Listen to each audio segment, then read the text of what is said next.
ഓം നമോ ഭഗവതേ വാസുദേവായ. ഓം ശ്രീ ഗുരുഭ്യോ നമഃ. നാരായണീയം 4-ാം ദശകം, അഷ്ടാംഗയോഗവും തത്സിദ്ധിപ്രകാരവും. 7-ാം ശ്ലോകം. തത്സമാസ്വദനരൂപിണീം സ്ഥിതിം ത്വത്സമാധിമയി വിശ്വനായക ആശ്രിതാ പുനരത പരിച്യുതാ വാരഭേ മഹിജ ധാരണാദികം.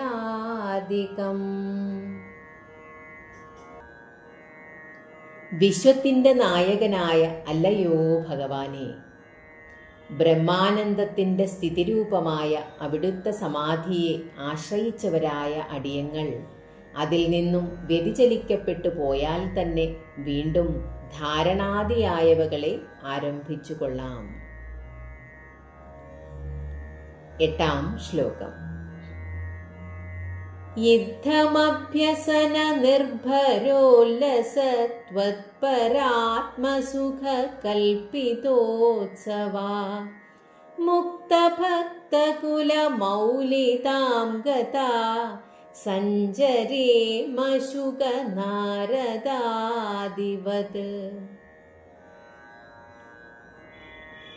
ഇപ്രകാരം അഭ്യാസത്താൽ ലഭിച്ച നിന്തിരുവടിയായ പരബ്രഹ്മത്തിൻ്റെ അനുഭവം കൊണ്ടുള്ള സന്തോഷത്തോടെ അടിയങ്ങൾ മുക്തന്മാരായ ഭക്തന്മാരുടെ കുലത്തിലെ ശുകൻ, നാരദൻ ആദിയായവരെ പോലെ ശ്രേഷ്ഠതയെ പ്രാപിച്ചവരായി സഞ്ചരിച്ചു കൊള്ളാം.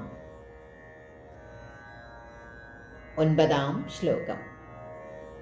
ത്വത്സമാധി വിജയേതു യഃ പുനർമംശു മോക്ഷരസിക ക്രമേണ വാ യോഗവശ്യമനിലം ഷഡാശ്രയൈ ഉന്നയത്യജ സുഷുമ്നയാശനൈ.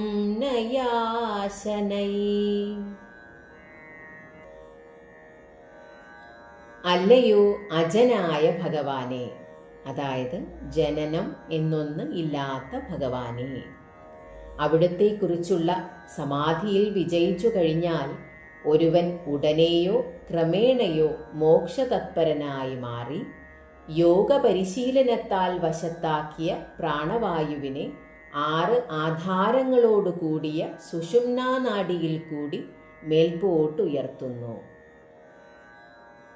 ഹരേ കൃഷ്ണ.